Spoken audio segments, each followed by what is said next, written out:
students.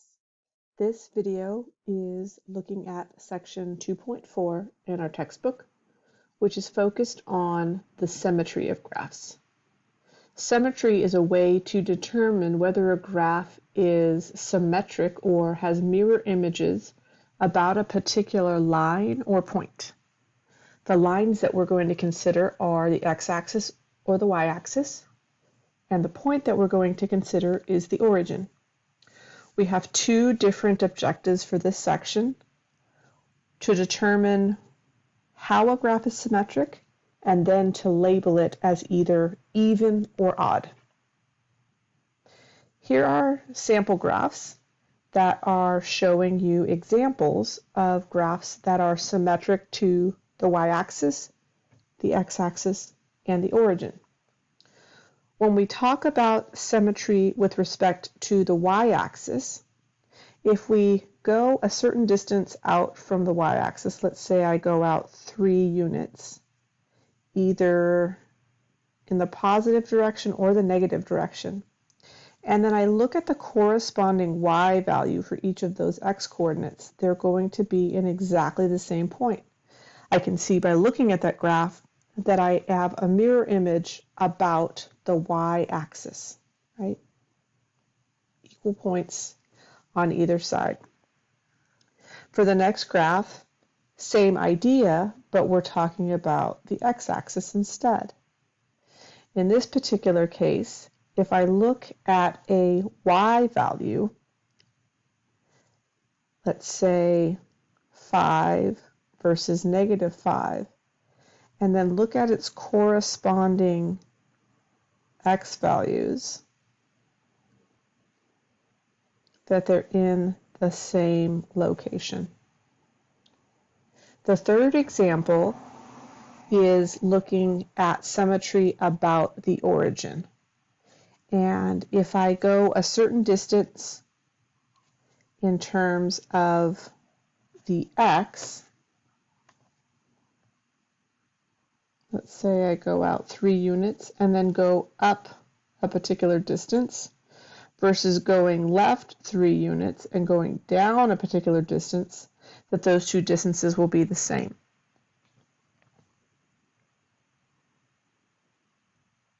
This is the algebraic definition of symmetry.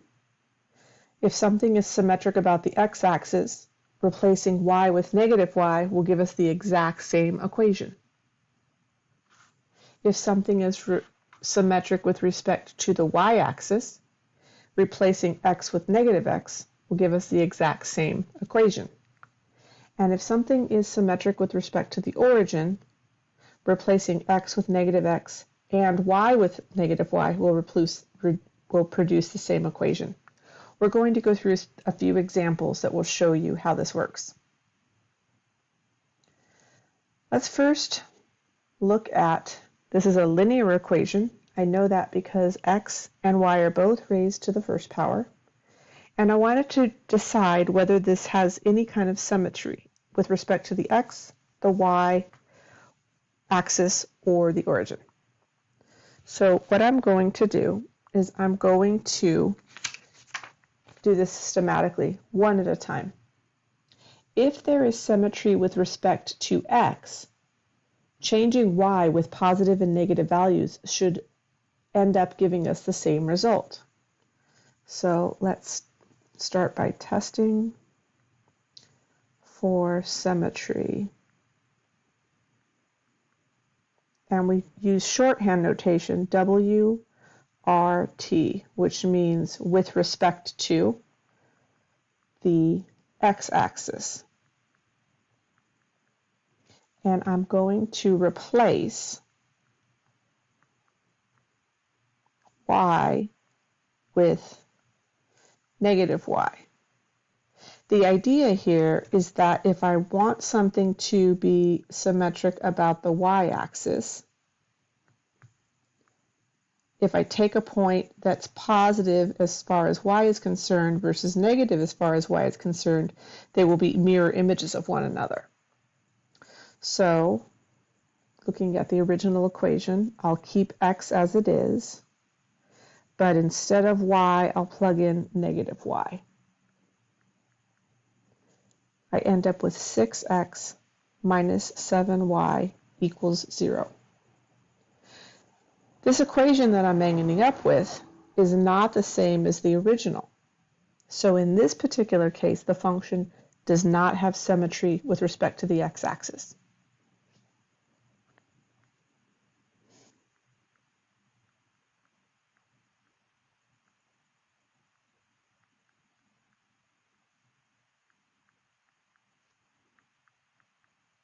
Let's repeat this process, this time testing for symmetry about the y-axis.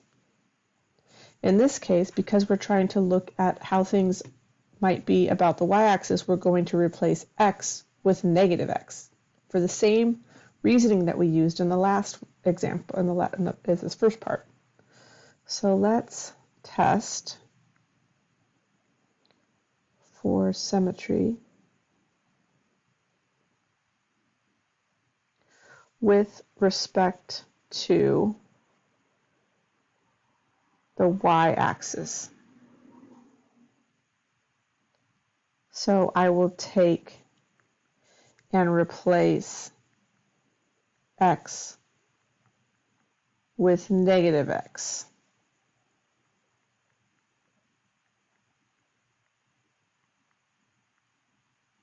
I end up with negative 6x plus 7y equals 0. This is also not the same as the original equation, so this particular function is not symmetric with respect to the y-axis.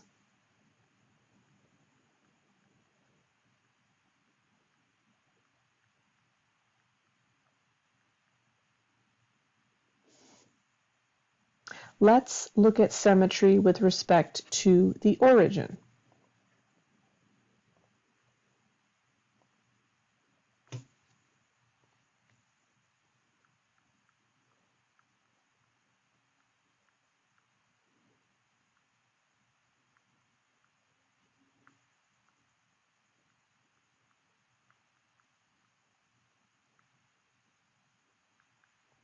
When we want to look at symmetry with respect to the origin, we replace both x and y with their opposite values. So I'll plug in negative x for x and negative y for y. Replace negative x with x and negative y with, say that backwards, right? Replace x with negative x and y with negative y. So, looking at our original, we'll have 6, and instead of x, we'll plug in negative x.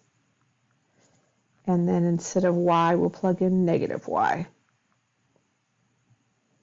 Right, if I simplify this, I have negative 6x minus 7y equals 0. Now, technically, I can divide everything by a negative 1 here. Even 0 can be divided by negative 1. 0 divided by negative 1 equals 0, so this is okay. Negative 1 divided by 0 is undefined. So this one is not okay. We can't have 0 in the denominator. It's okay to have 0 in the numerator. This new equation becomes 6x plus 7y equals 0, which is the same as the original. So this particular function is symmetric with respect to the origin.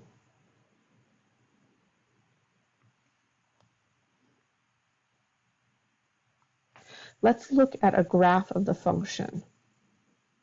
Here's a graph of the function on the left-hand side. To say that it is symmetric with respect to the origin means that if I go a certain distance, let's say I go 5 in the direction of x, and I go 5 in the direction of y, then the distance to the function is in opposite directions. This one goes down, This one goes up, but they go the same distance. Another way of thinking about this is if I were to hold my finger right here on the origin and then spin the graph around 180 degrees, it would end up in the exact same location. So this graph is symmetric with respect to the origin. All right, let's go look at another example. Here's a second example. The function is the absolute value of 2x, and we're going to test for all three types of symmetry again. So let's look at symmetry with respect to the x-axis first. When we want to look at symmetry with respect to the x-axis, we interchange y with negative y. Y changes into negative y. So I'll rewrite negative y equals the absolute value of 2x. Dividing both sides by -1, I get that y is equal to negative the absolute value of 2x. The function that I've come up with does not match the original, so this is not symmetric with respect to the x-axis.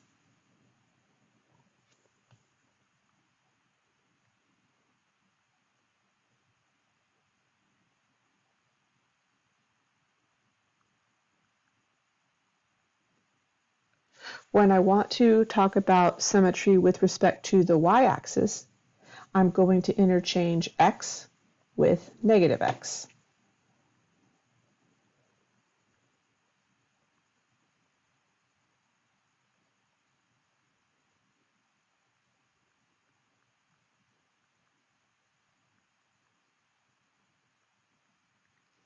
So I will have y equals 2 times negative x, and that's all inside the absolute value. This is the same as y equals the absolute value of negative 2x. And because I have those absolute value symbols, absolute value takes anything that's negative and makes it positive because it's the distance away from 0. So I can say that this is the same as the absolute value of 2x. In this particular case, this graph, because it ends up being the same as the original graph up here, this graph is symmetric with respect to the y-axis.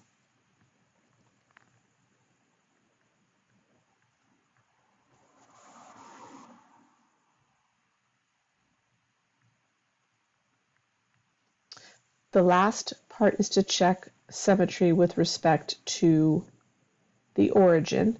And again, we interchange both x with negative x and y with negative y.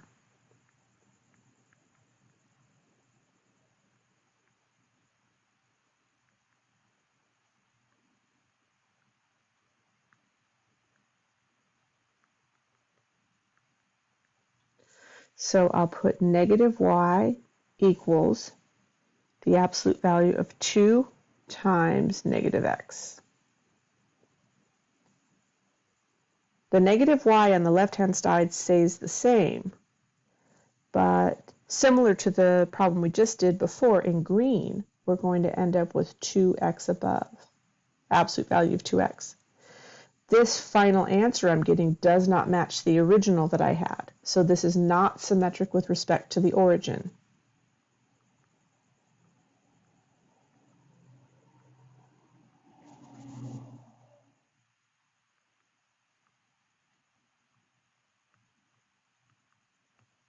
Looking at the graph on the next slide, on the right-hand side, I have the graph of absolute value of 2x, and I can see that it is in fact symmetric about the y-axis.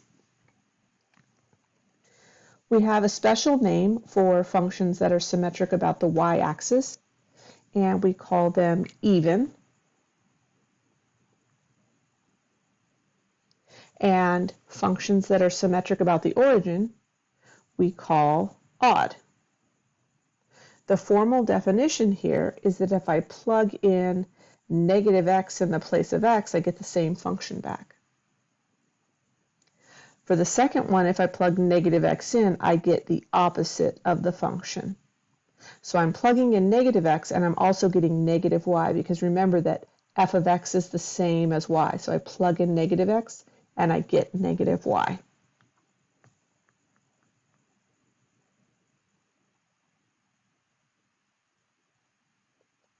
Let's try to determine whether or not these functions are even or odd. Again, even means symmetric with respect to the y-axis, and odd means symmetric with respect to the origin. The way that I test this is I plug in negative x everywhere that I see x, and I see what the outcome is. So I'm going to exchange negative x wherever I have x.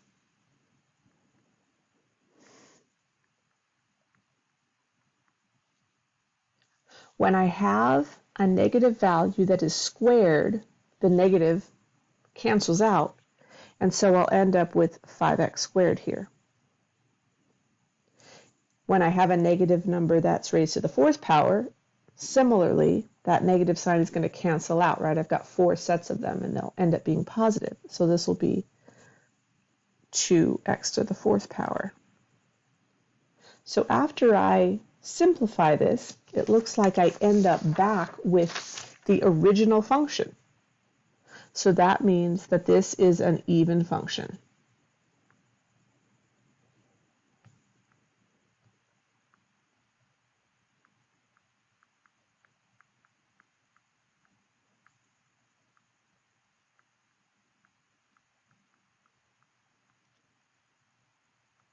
Let's look at the second example.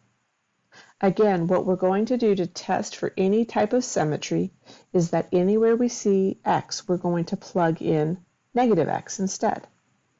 So I'll have negative x minus the absolute value of negative x. The first negative x has to stay on its own, but the second one, because it's a negative inside the absolute values, it will change to positive.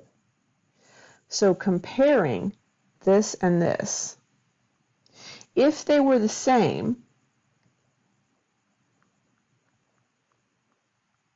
if it was the exact same function, then that means that the function is even.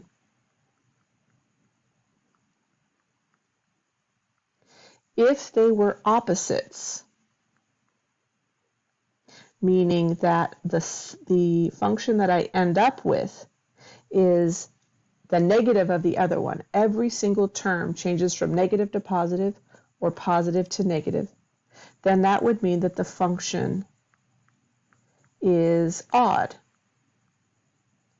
But when I look at the first one compared to what I ended up with, the first term changes sign, but the absolute value does not. There's a negative in front here, and there's also a negative in front here. So this particular function is not even, and it's also not odd. So we just say that this function is neither. This function is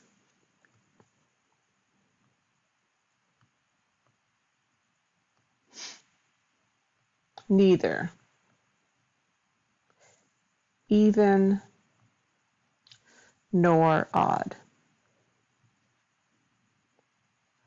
I recommend that you go to Desmos and plug both of these functions in so you can see for yourself what the pictures look like and verify that the outcomes we're getting, even for the first one and neither even nor odd for the second one, actually matches up with the graph.